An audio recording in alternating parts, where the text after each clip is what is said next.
नमस्कार.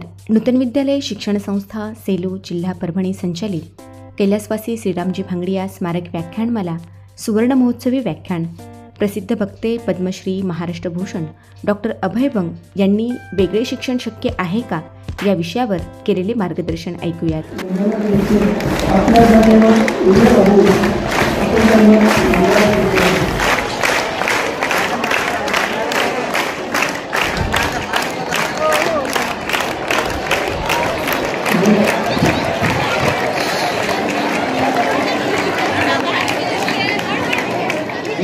विशेष करून देतो की आज प्रसिद्ध लेखक श्री आसाराम लोमटे देखील उपस्थित आहेत. तर आपल्या सर्वांसोबत बोलताना पहिले मला कमी केलं पाहिजे आणि हे कोणतेही औपचारिक मी बोलत नाहीये, मी मला भारावून देतो. गडचिरोलीहून सेलू नावच्या गावाचं नाव क्वचितच ऐकलंय आणि सेलू गावी मला काय बघावं लागेल, तुम्हाला भेटावं लागेल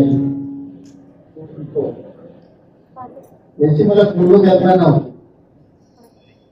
आणि काल मी इथे आलो तेव्हापासून मी इथे बघतोय आणि आतापासून सुरुवात केली तर सिद्धी सुवर्णच्या मुलीने याची अतिशय सुंदर चित्र मला काढले. ती मुलगी ज्यांनी हे निमंत्रण पत्र अगदी वेगळ्या प्रकारचं निमंत्रण पत्र बनवलं ते श्री लिंबेकर.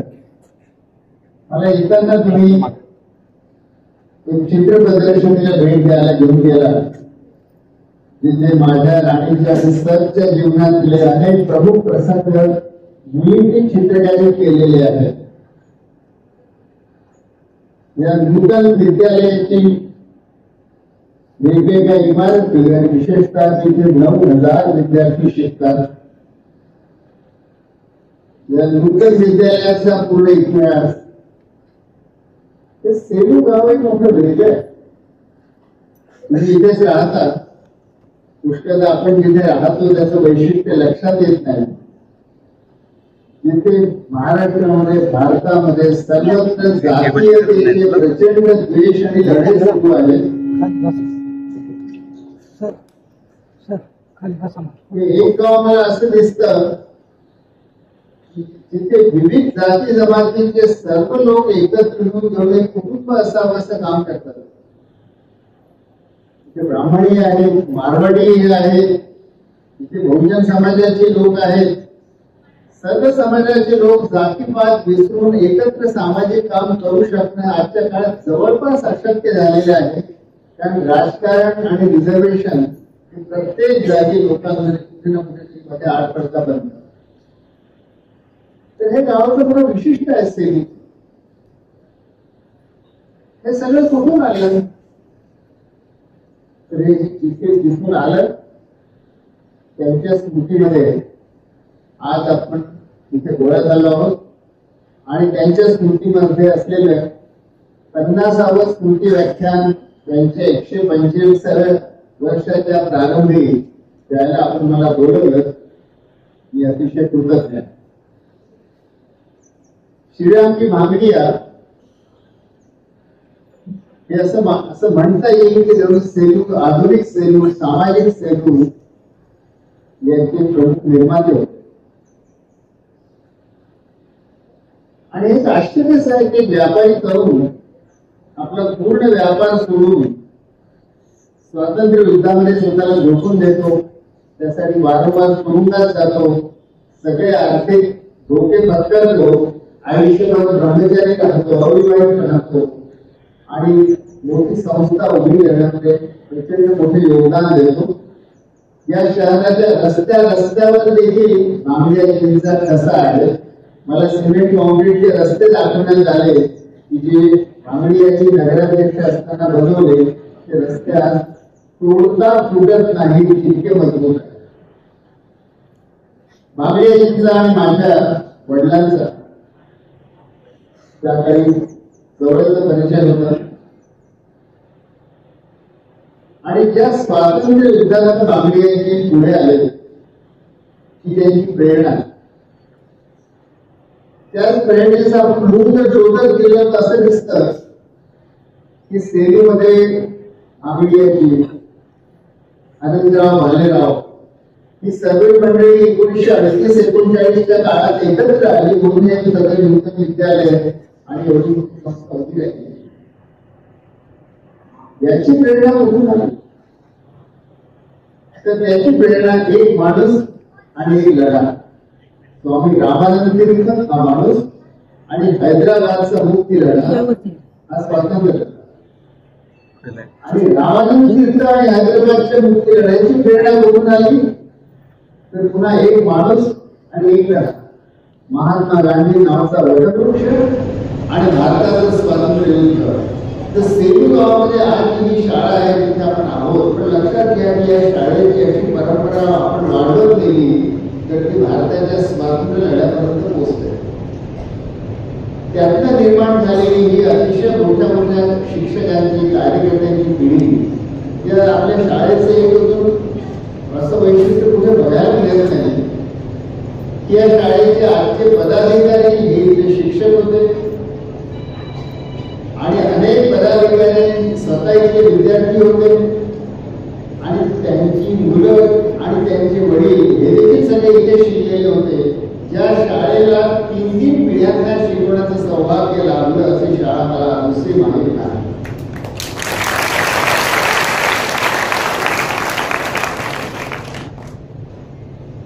मी असं वाचलं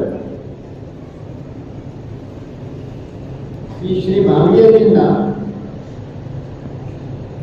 शिक्षणात विशेष रस होता आणि बेसिक एज्युकेशन मध्ये त्यांची श्रद्धा होती. सर्वोदय विचारात त्यांची श्रद्धा होती आणि मग या बेसिक एज्युकेशनची आज आपल्या शिक्षणाचा थोडासा धागा जोडण्याचा प्रयत्न मी आजच्या माझ्या भाषणात करणार आहे.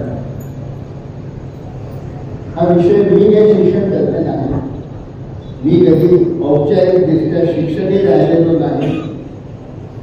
माझं एकच पुण्य आहे ते म्हणजे महात्मा गांधींनी स्वतः सुरू केलेल्या आणि त्यांच्या सेवाग्राम आश्रमात बापू कुटीवर 100 फुटावर असलेल्या नई तालीम विद्यालय या शाळेत मी शिकलो. म्हणून शिक्षणावरती माझा जर काही अधिकार असेल तर तो एवढाच की महात्मा गांधींनी सुरू केलेल्या नई तालीमच्या वेगळ्या शिक्षण पद्धतीच्या आणि प्रत्यक्ष त्यांनी सुरू केलेल्या शाळेचा मी प्रॉडक्ट आहे. जसं नूतन विद्यालयाचे अनेक प्रॉडक्ट आपण इथे बघतो, मी देखील त्या शाळेचा आणि त्या शाळेपेक्षा जास्त एका वेगळ्या शिक्षण पद्धतीचा प्रॉडक्ट आहे. आणि म्हणून वेगळं शिक्षण शक्य आहे का हा विषय मी निवडला. पहिला प्रश्न विशेषतः की विद्यार्थी फार मोठ्या प्रमाणात आहे. पहिला प्रश्न हा निर्माण होतो की वेगळ्या शिक्षणाची गरज काय आहे? छान शिकता होते आम्ही आणि भारतामध्ये शिक्षणाचं प्रमाण किती वाढलेलं आहे. आम्ही गडचिरोलीत गेलो 40 वर्षापूर्वी, तेव्हा 32% स्त्रिया साक्षर होत्या. आज गडचिरोलीमध्ये 72% स्त्रिया साक्षर आहेत आणि ज्या निरक्षर आहेत ते जुन्या काळाचे म्हातारे कोतारे आहेत तेवढेच फक्त निरक्षर आहेत. प्रत्येक आदिवासी मुलगी देखील आता शिक्षण घेते आहे. तर शिक्षणाचं प्रमाण एवढं भारतात वाढलेलं आहे. आपण म्हणतो की भारतामध्ये ही जी तरुण पिढी आहे त्याला डेमोग्राफिक डिव्हिडंड म्हणजे लोकसंख्येचं जणू काही महापीक आपल्याकडे आहे, हीच आपली मुख्य शक्ती आहे. तर मग वेगळ्या शिक्षणाची गरज काय? वेगळ्या शिक्षणाची गरज काय हे पहिले मी 3 मुद्द्यांमध्ये भागांमध्ये माझी मांडणी करण्याचा प्रयत्न केला. पहिलं, आजच्या शिक्षण व्यवस्थेचं थोडं रोग निदान करण्याचा मी प्रयत्न केला. मी डॉक्टर आहे त्यामुळे कोणत्याही गोष्टीचं पहिले रुग्णाचं रोग निदान केलं पाहिजे. मग हे असं का झालं आणि वेगळं पर्यायी शिक्षण शक्य आहे का याच्याविषयी काही चित्र मी आपल्यासमोर मांडण्याचा प्रयत्न करेन. मला कल्पना नाही आहे समोर बसलेल्या लहान मुला मुलींचा स्टॅमिना किती काळ टिकेल, पण तो टिकेल अशी मी आशा बाळगतो. कारण मी तुमच्याशी बोलतोय, तुमच्या पालकांशी बोलतोय आणि तुमच्या शिक्षकांशी बोलतोय आणि शिक्षकांच्याही शिक्षकांशी बोलतोय, तर तुम्हाला थोडा धीर मात्र धरावा लागेल. आज महाराष्ट्राच्या कोणत्याही शहरात तुम्ही प्रवेश करा, शहरात प्रवेश करायच्या बाहेरच तुम्हाला नगराच्या बाहेर किंवा गावाच्या बाहेर मोठ्या मोठ्या पाट्या दिसायला लागतात कोचिंग क्लासेसच्या आणि शिक्षण संस्थांच्या. आणि कशा वेगवेगळ्या कोचिंग क्लासेसचे मुला मुलींनी मेडिकलमध्ये प्रवेश मिळवला, IIT प्रवेश मिळवला, याच्या जाहिराती तिथे असतात.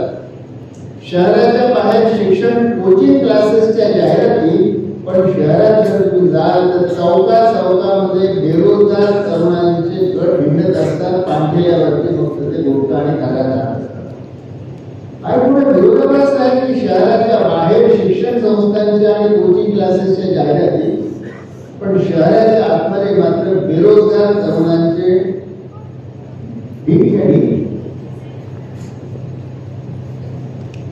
शिक्षण घेतल्याने त्या मुलांचं काय होतं? भारताचे माजी अर्थमंत्री आणि गृहमंत्री चिदंबरमने एक नुकताच लिहिला, त्याच्यात त्यांनी एक आकडेवारी दिली आहे की गेल्या 7 वर्षात भारतातल्या 6 कोटी युवक युवतींनी नोकरीसाठी अर्ज केले. 6 कोटी, त्यापैकी फक्त 8 लाखांना नोकरी मिळाली. म्हणजे जवळपास 99% हे बेरोजगारच राहिले. आणि हे जे त्यांनी अर्ज केले त्या 6 कोटींपैकी. त्यामुळे शिक्षण घेतल्यानंतर बेरोजगारी मोठ्या प्रमाणात आहे. महाराष्ट्रामध्ये किंवा भारतभरामध्ये, महाराष्ट्रामध्ये MPSC, भारतामध्ये त्या राज्याच्या परीक्षा, या परीक्षांची पूर्वतयारी करण्यामध्ये वर्षानुवर्ष तरुण मंडळी आपलं आयुष्य व्यस्त ठेवतात. यशोदामध्ये मला अशी माहिती मिळाली की महाराष्ट्रामध्ये 6 लाख युवक युवती MPSCची 2-3 वर्ष तयारी करतात. खेड्यात जातात, पुण्यात राहतात, नागपुरात राहतात, कोचिंग क्लासेस लावतात, लाखो रुपये ट्युशन फी भरतात. घरचा बाप शेतकरी बिचारा शेती विकून किंवा शेतीवर काम करून पैसे पाठवतो. त्याला वाटतं मुलगा कलेक्टर होणार आहे. मुलगा घरी सांगतो की मी कलेक्टर व्हायला शिक्षण घेतोय. तुम्ही मुलगा विचारा की मुलगी प्रयत्न तर करते, पण वर्षानुवर्ष नापास होतात. हे स्पर्धेचं गणितच इतकं त्याच्या विरुद्ध आहे की 6 लाख परीक्षार्थी आणि त्याच्यामध्ये नोकऱ्या कितींना मिळतात? वर्षाला MPSCच्या 200 ते 300 नोकऱ्या मिळतात. म्हणजे 2001 त्याच्यामध्ये संधी आहे. आणि तरी या संधीमुळे वर्षानुवर्ष मुलं आपलं आयुष्य व्यस्त करत राहतात. डॉक्टर्स, या देशाला डॉक्टरांची कमी आहे असं आपण ऐकतो. पण MBBS झाल्यानंतर, MBBSच्या नंतरची ऍडमिशन मिळाली, नीटची परीक्षा देण्यामध्ये झालेले MBBS डॉक्टर 2-2, 3-3 वर्ष पदव्युत्तर अभ्यास नाही, पदव्युत्तर अभ्यासाला प्रवेश मिळावा म्हणून अभ्यास करतात. आणि त्यासाठी ते कोचिंग क्लास लावतात. म्हणजे डॉक्टर MBBS झालेल्या डॉक्टरला स्वतः अभ्यास करता येत नाही. तो रुग्णाला तपासू शकतो, तो रुग्णाचा जीव घेऊ शकतो, असं त्याला लीगल कायदेशीर त्याच्याकडे सर्टिफिकेट आहे, लायसन्स आहे, पण तो परीक्षेचा मात्र अभ्यास करू शकत नाही. त्याला कोचिंग क्लासेस लागतात. इंजिनियर जे आहे देशात मोठ्या प्रमाणात निघतात आणि भारतात इंजिनियर्सची फॅक्टरी झालेली आहे. या इंजिनियर्स पैकी फक्त 13% इंजिनियर्सना त्यांच्या इंजिनियरसाठी योग्य काम कौशल्य येतात, 87% येत नाही, असं इंजिनिअरिंग बॉडीज सांगतात. मग प्रश्न असा निर्माण होतो की जिथे शिक्षण घेतल्यानंतर बेरोजगारी मिळते, जिथे डॉक्टर झाल्यानंतर अभ्यास करता येत नाही, जिथे इंजिनियर्सना इंजिनिअरिंगचं काम करता येत नाही, जिथे 6 कोटी अर्ज आणि त्यापैकी 8 लाखांना फक्त रोजगार मिळतो. राईट टू एज्युकेशन आपण दिल्यावर आपण राईट एज्युकेशन देतो आहोत का? जे शिक्षण मिळत आहे ते जीवनासाठी उपयोगी आहे का? शिक्षण ही भारतातली करायची शेतीच्या खालोखाल सगळ्यात मोठा व्यवसाय, ज्याच्यात मोठ्या प्रमाणात माणसं गुंतलेली आहेत. ती शिक्षक असो की विद्यार्थी असो, कोट्यावधी माणसं याच्यात वर्षानुवर्ष व्यस्त राहतात. त्यानंतर आपल्या हाती काय लागतं? कोटा नावाची एक फॅक्टरी आहे, जशी तुमची लातूरची एक फॅक्टरी आहे. त्या कोटा आणि लातूरच्या फॅक्टरीमध्ये मुलं बिचारी आपल्याला पुढच्या IIT मध्ये किंवा मेडिकलमध्ये ऍडमिशन मिळावे म्हणून जाऊन मान मोडून 12-12 तास, 14-14 तास अभ्यास करतात प्रवेश मिळावा. ही अशी तीव्र स्पर्धा आहे. त्याच्यामधनं प्रवेश मिळण्याची शक्यता खरं वस्तुतः फार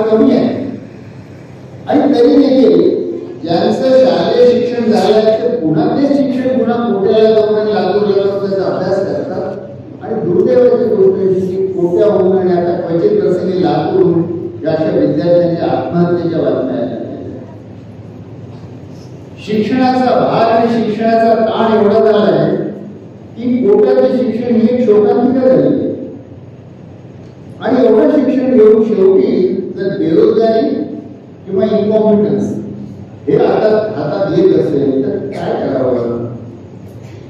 एक पंडित होता, आपण सगळे पंडित विद्वान व्हायच्या नादात असतो, त्यासाठी शिकत असतो. एक पंडित होता, नावेने त्याला पलीकडे जायचं होतं. नावेत बसला, नावाडी होता, तो नाव चालत होता. आता नावाडी स्वाभाविकपणे बिचारा अडाणी होता. पंडिताने त्याला मोठ्या खाटात विचारलं, तो माझ्यासारखा शिकलेला होता. तर पंडिताने खाटात त्याला विचारलं, का रे तू कधी संस्कृत शिकलायस का. तर नावाडी म्हणजे नाही साहेब, संस्कृत शिकल्याची पुढे संधी मिळणार, तुझं 25% आयुष्य बाहेर गेलं, संस्कृत काय शिकलास. मग थोड्या वेळा पंडितांना विचारलं, काय गणित शिकलास का. साहेब मला कुठे गणित शिकायला नका. अरे तुझं अजून 25% आयुष्य बाहेर गेलं, तुला संस्कृत येत नाही, तुला गणित येत नाही. बरं तू किमान तत्वज्ञान तरी शिकला का. तुम्ही कुठलं तत्वज्ञान साहेब, तत्वज्ञान नाही शिकलो. अरे तुझं 75% आयुष्य बाहेर गेलं. आणि तितक्या जोरात वादळ्या आल्या, नाव हलायला लागले, जोरजोराच्या लाटा निर्माण व्हायला लागल्या. पंडित घाबरला, अरे कसं म्हणलंय. तर तो नावाडी म्हणाला, साहेब तुम्हाला पोहता येतं का. नाही पण मला पोहता येत नाही. मग तुमचं 100% आयुष्य बाहेर.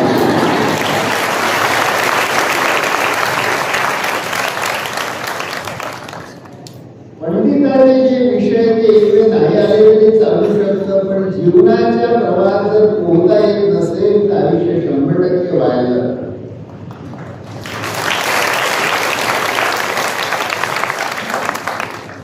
आणि त्या दृष्टीने जर पाहिलं तर आपली शिक्षण व्यवस्था खूप काही कमी करा. खरं म्हणजे थोडं कठोर बोलून विद्यार्थ्यांकडून बोलायची माझी इच्छा नाही, पण जर कठोर बोललं तर मला एक प्रश्न निर्माण होतो की शिक्षण व्यवस्थेने 35% पास हे कुठून आणलं. मी एक डॉक्टर आहे, माझ्याकडे 100 जे रुग्ण आले ते मी तपासले, त्यातले 35% पास झाले आणि 65% मेले. तर तुम्ही माझं काय करा, मला तुम्ही फास्ट झाला. 35% रुग्ण जगले तर मी तर पूर्णपणे फेल झालो. शिक्षण व्यवस्थेने सोयीस्कररित्या 35% हे पास होण्याची गोलपोस्ट ध्येय घेऊन धरून स्वतःलाच पास करून घेतलेला.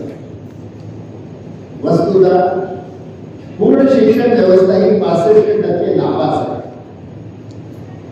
तुम्ही या विद्यार्थ्याला बाहेर काढता, तो जर फक्त 35% गुण मिळवत असेल तर शिक्षणाने केलं काय इतके वर्ष.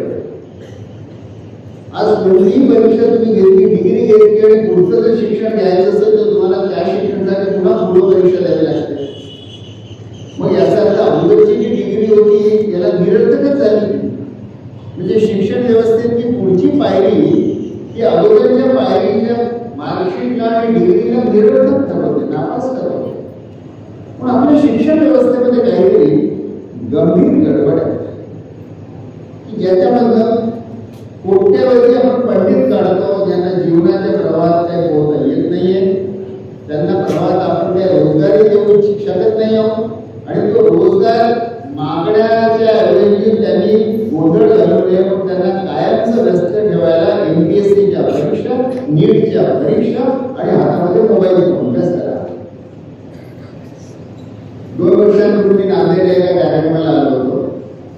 परत त्यांना वाया आदिलाबाद गेलो. रस्त्यात एका जागी चहा प्यायला एका छोट्याशा चहाच्या दुकानात थांबलो. आता आदिलाबाद आंध्र प्रदेश आहे, तर मला कॉफी प्यायची इच्छा झाली. तर मी त्या दुकानदाराला म्हटलं की कॉफी बनव.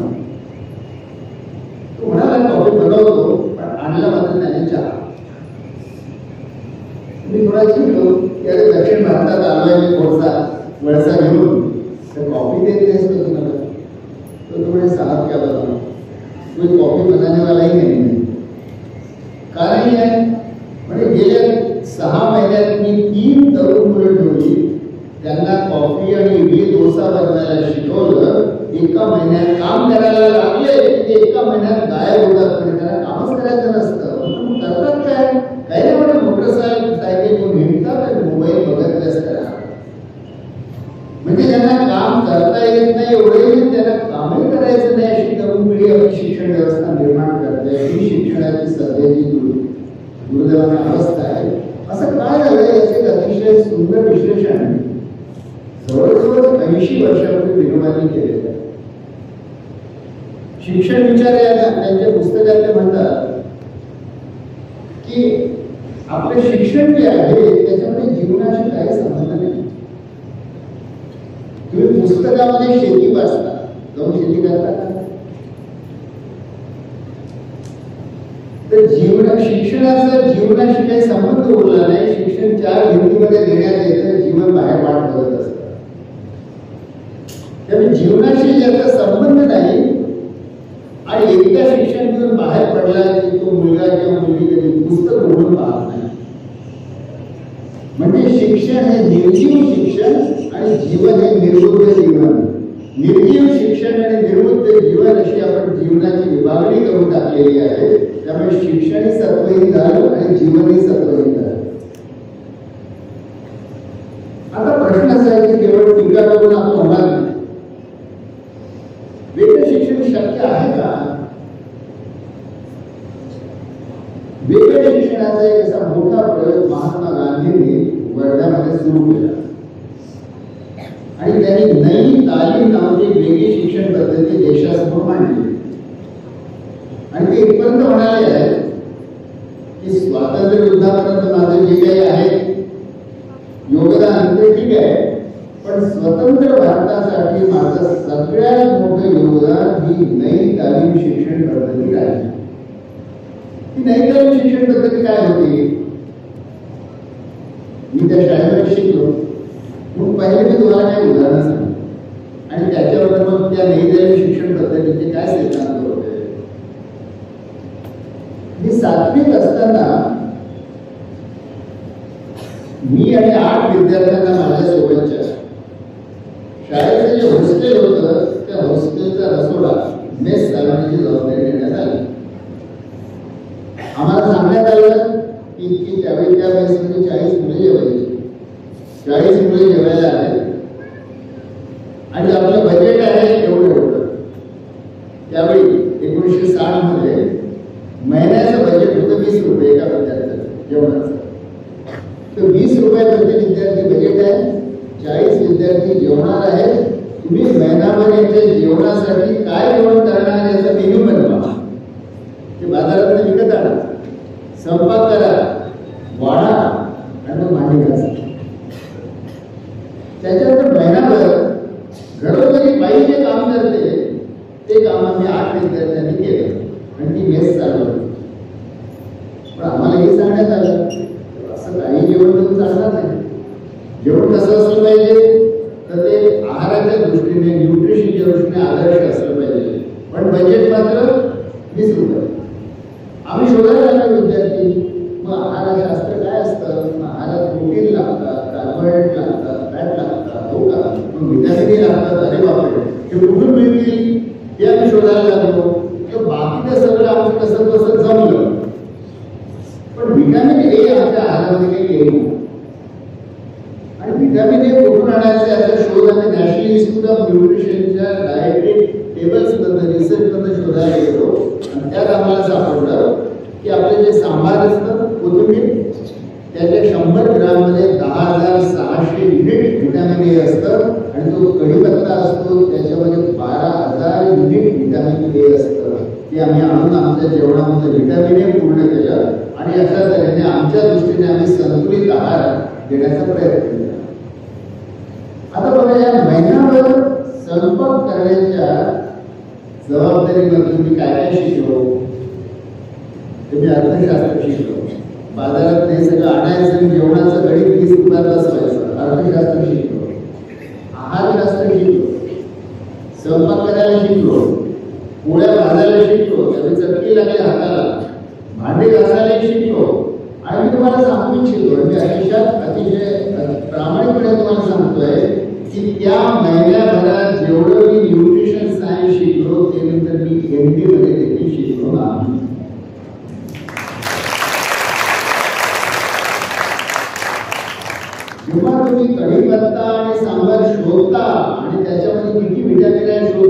तुमचं आहाराची गरज पूर्ण करता, तुम्ही जीवनातली जबाबदारी पूर्ण करता करता तुम्हाला ज्ञान मिळतं. त्या परीक्षा द्यायची म्हणून ज्ञान, याला आता या घटनेला 65 वर्ष झालेली आहेत, अजूनही मी तुम्हाला ते विद्यार्थी का सांगू शकतो? कारण ते प्रत्यक्ष केलं आहे, ते पाठ नाही केलं. पुढच्या वर्षी मला त्यांनी असं म्हणायला माझे शिक्षक की आता तू गेल्या वर्षी मेस चालवली, आता यावर्षी तू शेती कर. आणि शेतीचा एक प्लॉट त्यांनी मला दिला, छोटासा काहीतरी असेल 50 फूट बाय 100 फूट असा काहीतरी छोटा प्लॉट दिला. मी आठवतो म्हणाले ही शेती करायची, याचं नियोजन करायचं, याच्यात काय करायचं ते तू ठरव, ते पीक काढ ते बाजारात घेऊन ये. मी 250 होतो. मला वाटलं जास्त मेहनतीचं पीक नको, कमी मेहनत कशात लागेल. तर मला असं वाटलं की वांग्याच्या शेतीला फार काय मेहनत करायला लागत नाही, म्हणून मी वांगे पेरायचं ठरवलं. वांगे वाफे केले, वांग्याची रोपं आणली, माझी वांगी वाढली ना. शिक्षकांना विचारलं तेवढे शेतकऱ्याला विचार, शेतकऱ्यांना विचारायला गेलो, शेतकरी म्हणाले की त्याला नायट्रोजन पाहिजे म्हणून. तर नायट्रोजन कुठून आणू म्हणजे वाच, केमिस्ट्रीचं पुस्तक वाचलं तर युरियामध्ये नायट्रोजन असतं, पण युरिया बाजारात खूप महाग मिळतो, पण काय करायचं? शिक्षक म्हणाले वाच. मग आता या नायट्रोजनच्या शोधामध्ये शोध घेत घेत मी कुठे पोहोचलो की आमच्याकडे गोशाळा होती, त्या गोशाळामध्ये 30-40 गायी होत्या, रोज गोमूत्र येत होतं, त्या गोमूत्रामध्ये युरिया असतात. पण बाजारातनं युरिया आणण्याच्या गोशाळेतलं गोमूत्राच्या बादल्या भरून मी माझ्या वांग्याच्या शेतांना द्यायचो, झाडांना द्यायचो. माझे वांगे एवढे वाढले की 8 खूप वांग्याचं झाड झालं. माझी उंची 4.5 फूट आणि माझी वांग्याचे झाडं 8 फूट. मी त्या वांग्याच्या झाडामध्ये चालायचं तर मला वाटायचं की जंगलात चालले. आणि माझ्या झाडांना वांगे लागले, त्याचं एक वांग, मला माहिती नाही बरोबर रेकॉर्ड आहे का, पण एक वांग 2.5 किलोचं झालं.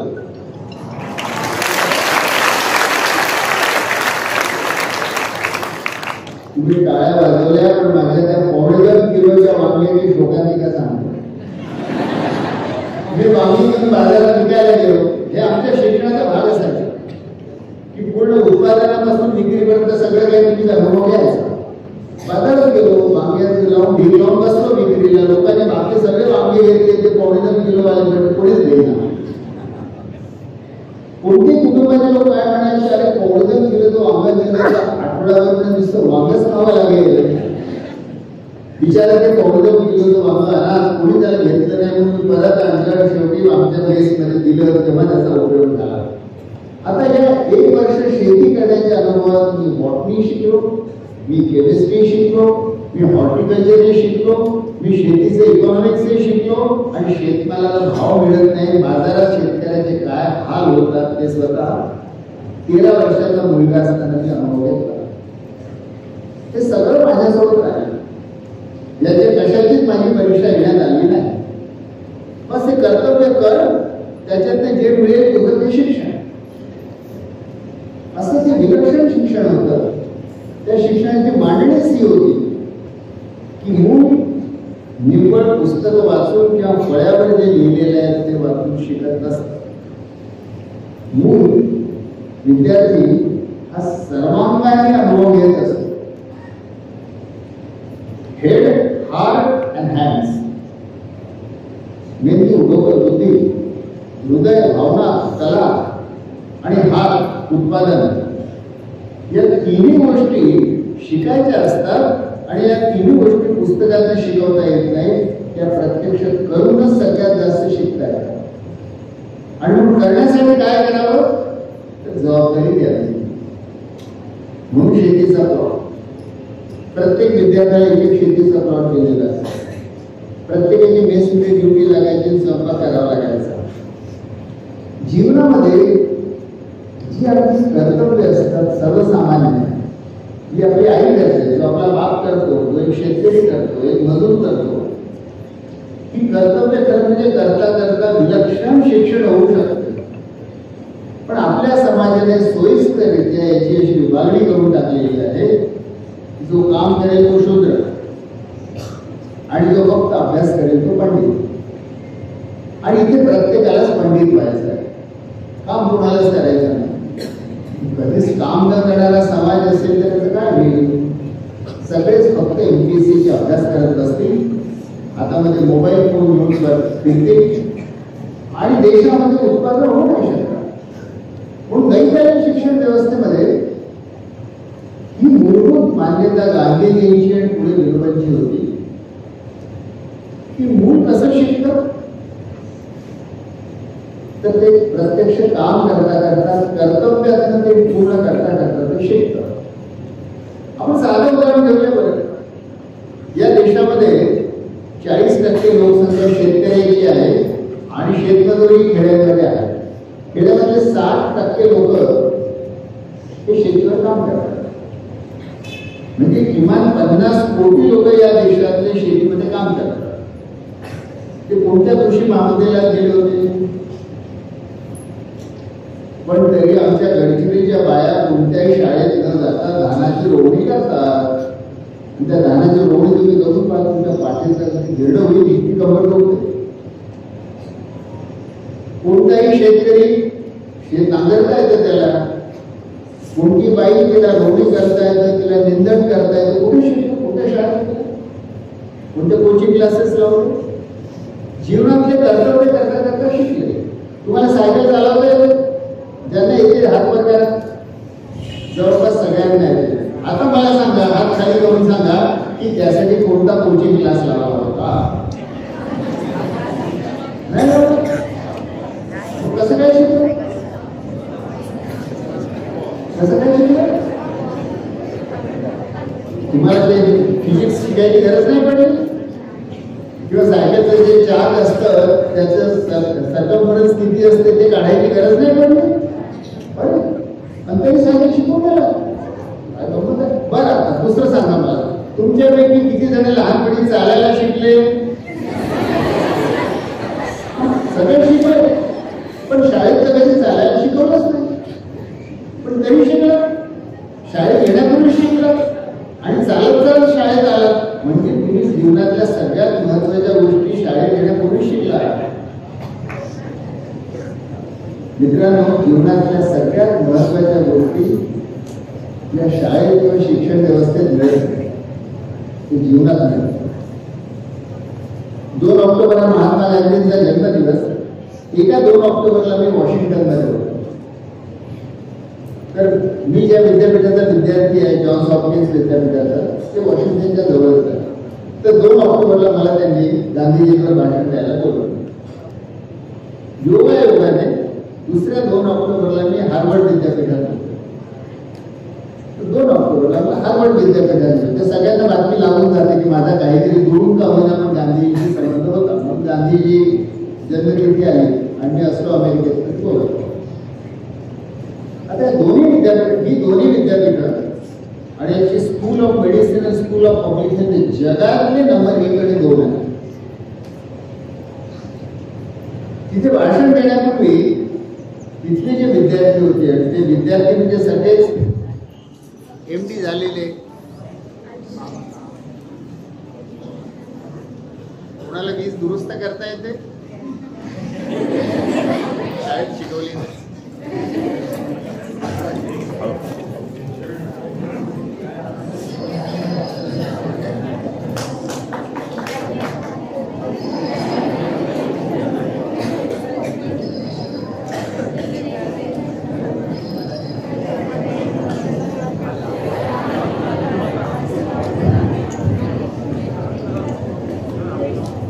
माझ्यासोबत बसलेले जो श्रोताकडून विद्यार्थी होते, ते सगळे PhD करणारे, MD करणारे, मास्टर ऑफ पब्लिक हेल्थ करणारे आणि जगभरात जगातलं क्रीम, मेडिकल फील्डमधलं क्रीम तिथे पोझिशन घ्यायला, शिक्षण घ्यायला येतं.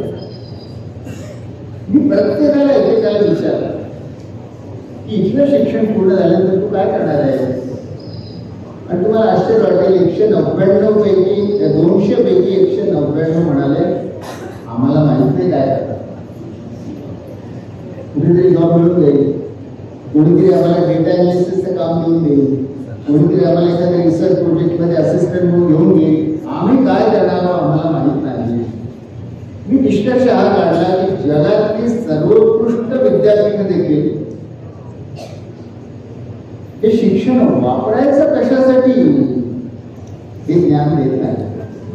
मग शिक्षण आपल्याला काही प्रमाणामध्ये माहिती देतं, बरीच माहिती देतं, थोड्या प्रमाणात कौशल्य देतं, पण हे सगळे जीवनात कशासाठी वापरायचं हे मात्र शिक्षण व्यवस्था देऊ शकत नाही. ते आपल्याला स्वतः शोधावं लागतं. म्हणून शिक्षणाच्या शेवटी आपल्याला 3 गोष्टी तरी प्राप्त झाल्या पाहिजे. पहिली गोष्ट, मी कोण आहे. दुसरी गोष्ट, माझं जीवन आणि शिक्षण मी कशासाठी वापरू. आणि तिसरी गोष्ट, मी आर्थिकदृष्ट्या स्वावलंबी कसा होऊ. या 3 गोष्टी शिक्षणातून आपल्याला मिळायला पाहिजे. मी कोण आहे आरशासमोर बसून कळत नाही की मी कसा दिसतो. आपण बहुतेक वेळा आरशासमोर झालं आणि आरशात जो दिसतो तो मी आहे असं आपण मानतो. ते आपलं प्रतिबिंब आहे, तो काही मी नाही. पण मी कोण आहे, मी तुम्हाला जर विचारलं की कोण आहे तर तुम्ही तुमचं नाव सांगा. सिद्धी सुवर्णकांतीचं नाव सांगितलं, अजून कोणीतरी आपलं नाव सांगितलं, तुझं नाव आहे, तू कोण आहे. आपल्या भारतामध्ये कोहम नावाचा एक प्रश्न विचारला गेला की तू कोण आहे, मी कोण आहे. तर मी कोण आहे हे कळण्यासाठी ते कळावं कसं. मी कोण आहे, मी कसं आहे, माझं मला अदृश्य असतं, मला माहीत नसतं. मी माझ्या भ्रमात असतो की मी अमिताभ बच्चन आहे की शाहरुख खान आहे की सलमान खान आहे. भ्रम असतो. मी कसं आहे कळण्यासाठी एक सुंदर वाक्य आहे की the self is like a ray of light. मी, माझं मी पण हे प्रकाशाच्या किरणासारखं असतं. तसं प्रकाशाचा किरण, फिजिक्स वाले जाणतात की प्रकाशाचा किरण जेव्हा येतो दिव्यामधनं आपल्याबरोबर तो अदृश्य असतो, किरण दिसत नाही, प्रकाश अदृश्य असतो. तो जेव्हा कोणत्या तरी भिंतीवरती, टेबलवरती, कागदावरती कुठेतरी पडतो, अडतो, तेव्हा तो प्रकाशाचा किरण दूरगोचर होतो. तर माझा मी जो आहे तो मला अदृश्य आहे. पण जेव्हा मी कोणतंतरी चॅलेंज घेतो, आव्हान घेतो, कर्तव्य घेतो आणि त्या कर्तव्याशी, आव्हानाशी माझा टकराव होतो, तेव्हा माझा मी मला प्रगट होतो.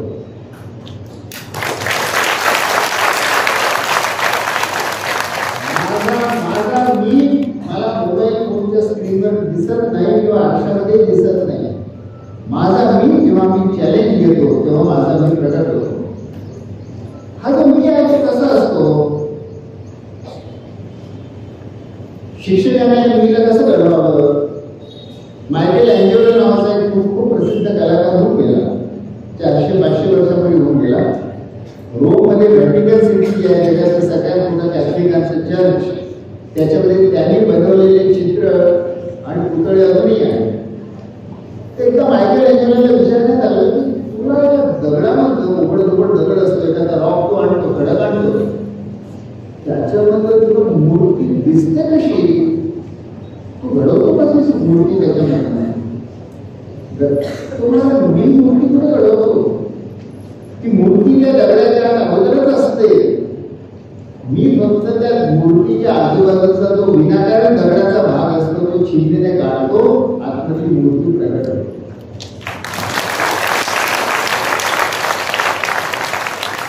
प्रत्येक विद्यार्थ्यामध्ये अशा प्रकारची मूर्ती एक मी अगोदरच आहे. ती कोणी घडवत नसतं, ती अगोदरच उपस्थित असते. शिक्षकाचं आणि शिक्षण व्यवस्थेचं काम आहे हा फालतूचा जो पापट पसारा त्या भोवती दगडाच्या रूपात आहे, ते गैरसमज स्वतःविषयी काढायचे, आळस दूर करायचा, कर्तव्य घ्यायचे आणि त्याच्यातनं त्या विद्यार्थ्याला स्वतःलाच मी कसा आहे हे त्याचं भान होतं, आत्मभान होतं. शिक्षणाचं सगळ्यात मोठं कार्य आहे विद्यार्थ्याला मी कोण आहे, मी कसा आहे याचं आत्मभान करून. दुसरं की विद्यार्थ्याला स्वशिक्षण करता आलं पाहिजे. विद्यार्थ्यांना स्वशिक्षण करता येऊ शकतं का. जर त्यांना निव्वळ स्पर्धा परीक्षेचा अभ्यास करायला विचारे गाढवासारखे किंवा महिलासारखे घाण्याला झुंबलेल्या महिलासारखे अभ्यास करतात, पण स्वशिक्षण करण्याचं मी तुम्हाला एक दुसरं उदाहरण सांगतो. हे आता नई तालीममधलं नाही. कॅनडामध्ये एक मॅकमास्टर नावाचं विद्यापीठ आहे. त्यांनी एक प्रयोग केला डॉक्टर बनवण्याचा. डॉक्टर कसे बनतात हे मी तुम्हाला पहिले सांगितले होते. 1968 मध्ये मी पहिल्यांदा मेडिकल कॉलेजमध्ये प्रवेश केला. प्रवेश केल्यानंतर पहिल्याच दिवशी हा एवढा मोठा जो हॉल आहे तुमचा, एवढ्या मोठ्या हॉलमध्ये 50 मुर्दे लाईनीने ठेवलेले होते आणि आम्ही 200 विद्यार्थ्यांनी 1.5 वर्ष काय केलं तर ते मुर्दे पाडले आणि त्याला शरीरशास्त्र शिकणं असं नाव देण्यात आलं. पण आम्ही काय मुर्दे फाडायला थोडी मेडिकल कॉलेजला गेलो होतो. आम्हाला तर डॉक्टर बनायचं होतं. जिवंत पेशंटला कसं तपासायचं, कसं उपचार करायचं शिकायचं होतं. पण ते आमच्या इच्छेकडे, आकांक्षेकडे पूर्णपणे दुर्लक्ष करून 1.5 वर्ष त्यांनी फक्त आम्हाला प्रेतच फाडायला होतं. म्हणजे तुम्हाला पहिले शरीर कळवलं पाहिजे, मगच तुम्ही जिवंत माणसाचं करू. ते जिवंत माणसापर्यंत पोहोचेपर्यंत आमचा सगळा उत्साह घडून गेला. सगळं वैद्यकीय शिक्षण जगभर शतकानुशतक असं सुरू आहे. मुर्देपाड शिक्षण हे मॅकमास्टर विद्यापीठाने बरोबर ओळखलं की मुलं काय म्हणजे मुर्देपाडात थोडी येतात, त्यांना जिवंत पेशंट तपासायचे आहे. तर मॅकमास्टर विद्यापीठाने जगभरच्या प्रघात असा आहे की 4.5 वर्षाचं जे काही शिक्षण असतं त्याला भारतामध्ये MBBS म्हणतात, अमेरिकेत त्याला MD म्हणतात. पण 4.5 वर्षापैकी पहिली 1.5 वर्ष नुसतं मुर्देपाडा आणि शरीरशास्त्र शिका, मग 1.5 वर्ष शरीराचं रोगशास्त्र शिका, जो एक पेशंट नाही. आणि 3 वर्ष तुमची पूर्वतयारी करता. सगळे औषधांची केमिस्ट्री वाचा, फार्माकॉलॉजी वाचा, किंवा गुन्हेगारांनी खून केले तर ते कशी गोळी कशी केली ते तपासायला शिका आणि मग तुम्हाला जिवंत रुग्ण पहिल्यांदा दाखवा. मॅकमास्टर विद्यापीठ म्हणाले हे जर चक्र उलट केलं पाहिजे. आणि त्यांनी असं केलं की विद्यार्थी मेडिकलचा आल्यानंतर पहिल्याच दिवशी पहिल्या तासानंतर त्याला सरळ हॉस्पिटलच्या वॉर्ड्समध्ये पाठवलं. की हा रुग्ण आहे आणि तुला दिलं, पुढचे 7 दिवस तू या रुग्णाचाच अभ्यास कर, मग त्या रुग्णाला तपास, त्याला काय त्रास आहे विचार. मग समजा तुम्हाला आला की मांडीचा हाड तुटलेला रुग्ण हॉस्पिटलमध्ये तुम्हाला जे बेड दिला तिथे आहे, मग मांडीचा हाड तुटला का, मग मांडी काय असते, मांडीची शरीर रचना काय असते, मांडीचं फिमर नावाचं हाड कसं असतं, आणि हाड तुटणं म्हणजे काय असतं, फ्रॅक्चर झालं तर काय होतं, मग ते फ्रॅक्चर दुरुस्त कसं करायचं असतं, प्लास्टर कसं लावायचं असतं, हे सगळं रुग्णच आहे. जिवंत रुग्ण तुमच्या समोर आहे. मांडीचा हाड मोडलेला, काही मांडी पहिले शिकून पूर्वतयारी करायची गरज नाही. आणि असं करता करता करता करता त्यांचं MBBS पूर्ण शिक्षण 3 वर्षात होऊन जातं. आपल्याकडे 4.5 वर्ष लागतात. त्यामुळे आम्ही शिक्षण असंच देतो की विद्यार्थ्यांना एक प्रत्येक रुग्ण म्हणजे एक प्रॉब्लेम आहे, एक समस्या आहे, ही समस्या सोडवा आणि ही समस्या सोडवता सोडवता त्याच्याशी संबंधित सगळं शास्त्र शिक. अगदी एक्झॅक्टली मी जसं वांग्याची शेती शिकलो तसंच मॅकमास्टर विद्यापीठामध्ये लोक अख्खं वैद्यकीय शास्त्र शिकतात. तरी माझं मन काही समजते, शेवटी मी जे शिकलेलं मेडिकल कॉलेजमध्ये, मी त्याला म्हटलं पण तुमच्या 3 वर्षामध्ये हॉस्पिटलमध्ये त्यानंतर डाव्या पायाच्या करंगळीचं एकही फ्रॅक्चरची केस आली नाही तर तुमचा विद्यार्थी डाव्या पायाच्या करंगळीचं हाड कसं असतं तर शिकणारच नाही. तर ते म्हणाले की आमच्या 700 बेडच्या हॉस्पिटलमध्ये 3 वर्षात जर डाव्या पायाच्या करंगळीच्या फ्रॅक्चरची एकही केस आली नाही तर ते शिकायची गरजच नाही. याचा अर्थ जीवनामध्ये ही समस्या सहसा येत नसते. नाहीतर 700 बेडच्या हॉस्पिटलमध्ये 3 वर्षामध्ये कधी ना कधी डाव्या पायाच्या करंगळीचं फ्रॅक्चर येईल. आणि जी समस्या तुम्हाला जीवनात येत नाही ती कशाला शिकवायची, आम्ही शिकवतच नाही. पण तरी म्हणून नाही, पण तरी पण आधी त्याला पुढे करतो, पण आम्ही त्याला सेल करण्यासाठी शिकवलं, तो पुस्तक उघडून वाचू शकतो. जीवनातले कर्तव्य करता करता प्रत्यक्ष शिक्षण घेण्याचं यांचं MBBS जे आपल्याकडे 4.5 वर्षात आहे त्यांचं 3 वर्षात होतं. ही अतिशय फास्ट शिकण्याची पद्धत आहे, अतिशय पक्की असते. तर नई तालीम म्हणजे जीवनातली कर्तव्य, जीवनातल्या कर्तव्याला गीतेचा शब्द आहे स्वधर्म. हा स्वधर्म म्हणजे हिंदू मुसलमान धर्म नाही, हा स्वधर्म म्हणजे प्रत्येक व्यक्तीचं जे जीवनात कर्तव्य आहे त्याला गीता म्हणते स्वधर्म. हा स्वधर्म कसा शिकायचा? गीतेमध्ये स्वधर्म शब्द येतो जेव्हा कृष्ण अर्जुनाला उपदेश करतात, आपली गीता सांगतात. तर गीता हे शिक्षणाचं एक अतिशय उत्कृष्ट सेशन आहे.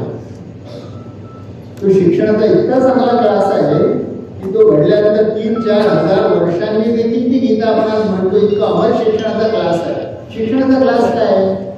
त्या शिक्षणाच्या क्लासचे 3 भाग आहेत. एक विद्यार्थी आहे, त्याचं नाव आहे अर्जुन. विद्यार्थी असण्याचं लक्षण काय की त्याला अतिशय प्रामाणिकपणे एक प्रश्न पडलेला आहे की युद्धामध्ये जे समोर उभे आहेत माझे नातेवाईक यांना मी मारावं की मारू नये. म्हणजे ज्याला अतिशय गंभीर जीवनातला प्रश्न आहे, त्या प्रश्नाचं त्याला उत्तर हवं आहे. त्यासाठी तो रणांगणाच्या मध्यभागी शस्त्र सोडून कृष्णाला म्हणतोय की पहिले या प्रश्नाचं उत्तर करते. इतकी या प्रश्नाची तीव्र ओढ लागलेली आहे, तळमळ लागलेली आहे असा विद्यार्थी हा या शिक्षणाच्या क्लासचा पहिला भाग. दुसरा भाग आहे याचं उत्तर जो देऊ शकेल तो कृष्ण. आणि तो कृष्णाकडे काही मोठी पांडित्याची डिग्री नाही आहे. त्या सांदीपनीच्या आश्रमात 2-4 वर्ष शिकले, त्याच्या पलीकडे कृष्ण काही पुढे शिकले नाही. कृष्ण पण योगाचार्य आहे. योगाचार्य म्हणजे आपला पतंजली योगवाला नाही, हा जीवनातला योगाचा आचार्य. योगेश्वर कृष्ण म्हणतो आपण त्याला, म्हणजे जीवन प्रत्यक्ष जगलेला. तर असा योगेश्वर कृष्ण हा तो शिक्षक आहे जो पढित शिक्षक नाही, जो प्रत्यक्ष कृती आचरणात करणारा शिक्षक आहे. त्याने गायी सांभाळल्या आहेत, त्याने युद्धे केलेले आहेत, त्याने गोपीसोबत नृत्य केलेले आहे, त्याने द्रौपदीचं वस्त्रहरणही वाचवलेलं आहे. म्हणजे अन्यायाच्या विरुद्धही तो धावून येतो. असं जीवन लढलेला कृष्ण हा त्याचे शिक्षक आहे. आणि तिसऱ्या शिक्षणाचा क्लास भरला कुठे? कुरुक्षेत्र, जिथे जीवनाचं महाभारत युद्ध प्रत्यक्ष घडतात. जीवनाच्या कुरुक्षेत्रामध्ये जो अत्यंत उत्कृष्ट शिक्षणाचा क्लास भरतो त्याला गीता असं म्हणतात.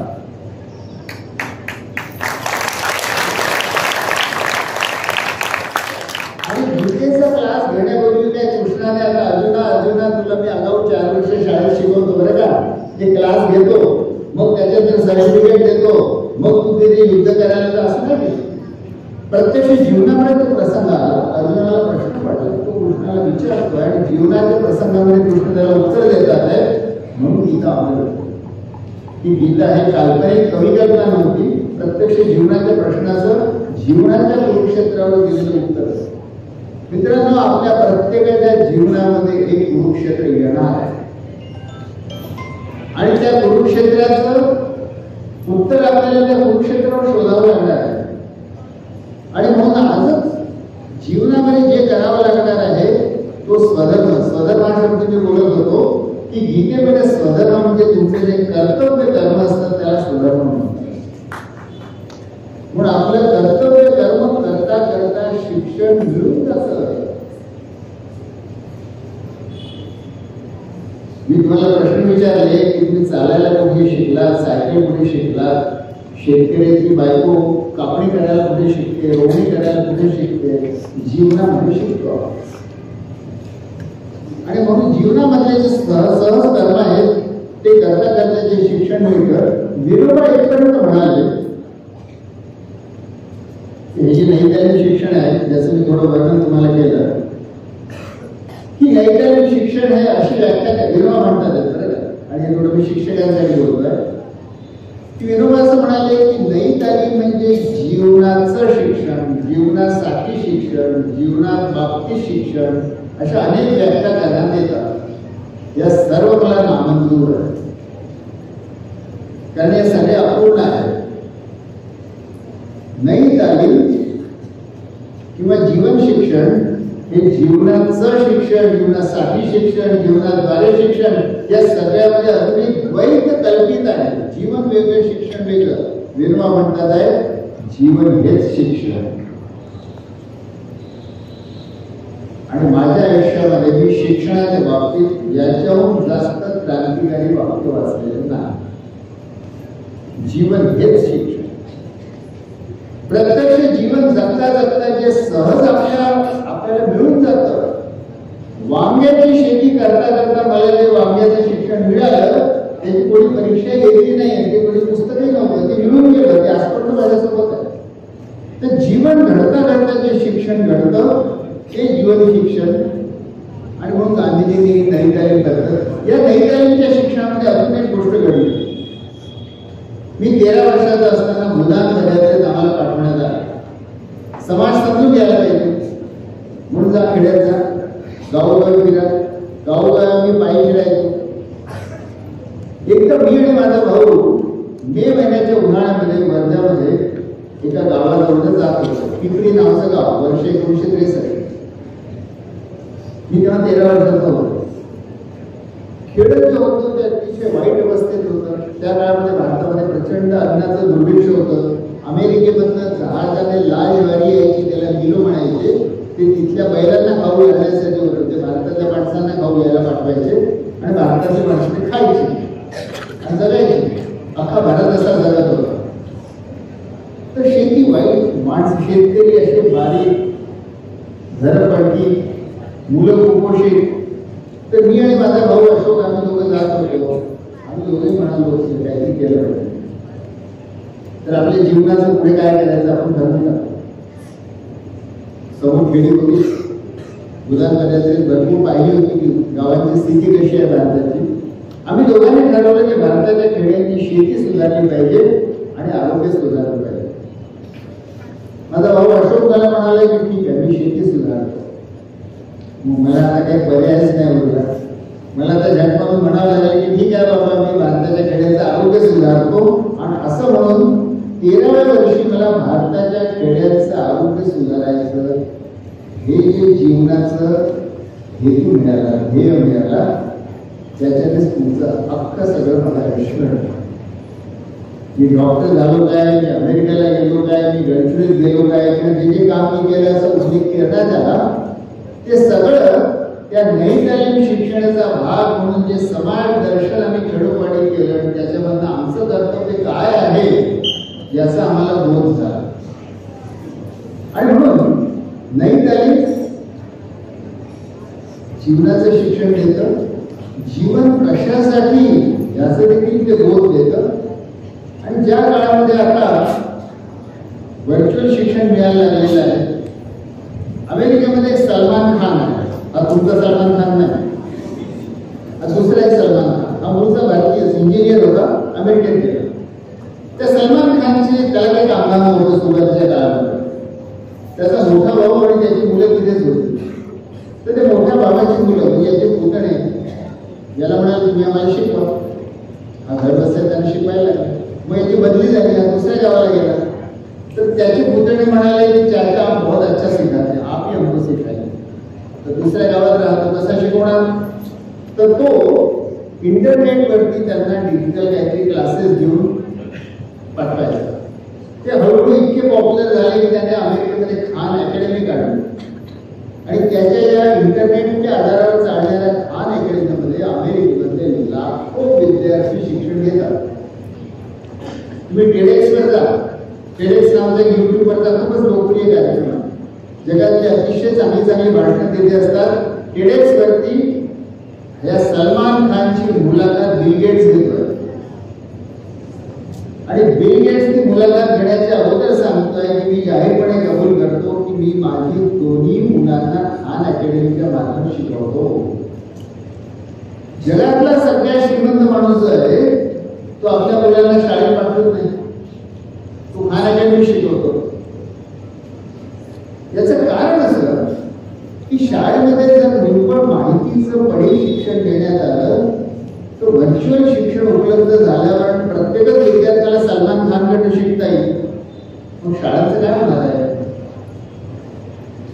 आणि एवढंच नाही तर तुम्ही आणि आपण जे शिक्षण घेतो आहोत, जेव्हा मशीन चाले 200 वर्षापूर्वी मशीन आल्याबरोबर मजूर बेकार झाला. कारण मजूर जे काम करत होता ते आता मशीन करू शकतं. त्यावेळी बुद्धिवादी म्हणाले काय हरकत नाही, मजूर गेला तर ठीक आहे, आम्ही हुशार बुद्धिवादी, आम्हाला काय नाही हात नाही लावू शकत. पण आता आर्टिफिशियल इंटेलिजन्स आल्यानंतर बुद्धीवरचं काम करणारे देखील बेकार होणार आहे. आणि 80% आजची जी कामं आहेत ती सगळी निरर्थक होणार आहे. मग जिथे माणसांना कामच राहणार नाहीये, कोणत्या प्रकारची जे काम कृत्रिम बुद्धिमत्ता करू शकते त्या कामामध्ये तिचा उपयोगच नाही. तर कामाची गरज बदलणार आहे. आणि म्हणून पुढच्या काळासाठी जे शिक्षण आवश्यक आहे ते शिकायचं असेल तर आपल्याला जीवनाच्या मार्फतच जर शिक्षण देता आलं तर त्याच्यावर उत्तम पर्याय आहे. आणि जीवन जगता जगता शिक्षण घेता येतं याचं एक उदाहरण मी आहे. पण माझं दुसरं उदाहरण तुम्हाला सांगतो. आम्ही जेव्हा गडचिरोलीला गेलो, आमचा लहान मुलगा अमृत 6 महिन्याचा होता. त्याची जेव्हा शाळेत जायची वेळ आली त्याने शाळेत जायला ठाम नकार दिला. पहिले 7 दिवस गेला, मग म्हणे मला शाळा आवडत नाही. मग शाळेत जायला तर नकार दिला. आता किती जबरदस्ती करणार, तो पळून यायचा. मग मी त्याला घरीच थोडं शिकवलं. शिक्षणाधिकारी फार चांगले होते. गडचिरोली गाव थोडंसं लहानच होतं. शिक्षणाधिकाऱ्यांनी कबूल केलं, डॉक्टर भाऊ तुमचा मुलगा जरा वेगळा आहे, तो शाळेत नाही आला, घरी शिकला, त्याला वार्षिक परीक्षा मात्र आमच्या शाळेत येऊन द्यावी लागली. तर हा वर्षभर घरीच अभ्यास करायचा आणि वार्षिक परीक्षा शाळेत घेऊन जायचा. वार्षिक परीक्षेत तो जिल्ह्यात पाहिला जायचा.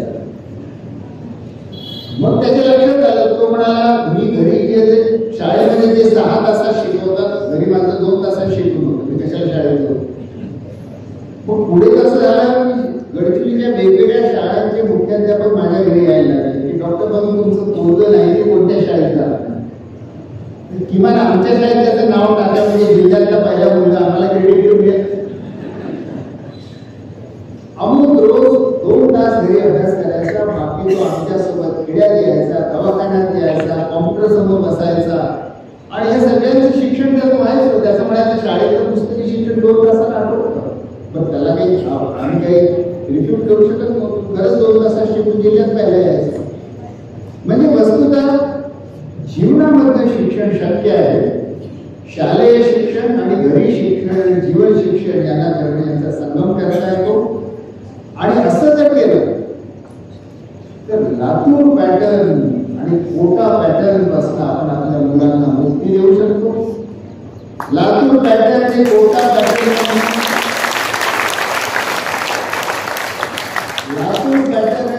पॅटर्न मधलं शिक्षण मिळालेल्या मुलांसमोर शेवटी एकदा आत्महत्या तरी करा किंवा बेरोजगार तरी व्हा हाच पर्याय होतो. आणि त्याला दुसरं पर्यायी शिक्षण गांधीजींनी जी देहकालीन व्यवस्था सुचवली ती शक्य आहे. ती शक्य आहे हे तुमच्या समोर प्रत्यक्ष उभा आहे. असं शिक्षण आपण आपल्या मुलांना गिफ्ट का देऊ नये. आपलं